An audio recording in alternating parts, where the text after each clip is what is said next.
দেখতে পাচ্ছেন মহিলারা কিভাবে ছাদের উপর উঠতেছে ঈদের যাত্রা, তাই এভাবে কষ্ট করে হলেও তারা বাড়িতে যাচ্ছে।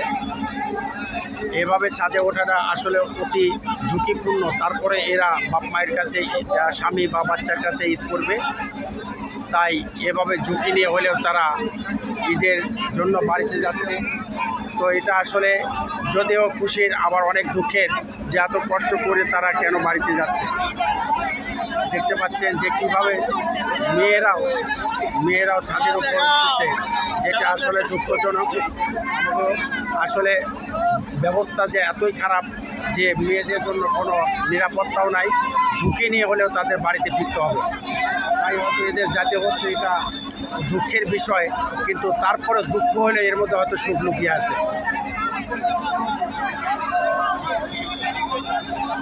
দেখতে পাচ্ছেন যে কিভাবে এত ঝুঁকি নিয়েও তারা বাড়িতে যাচ্ছে।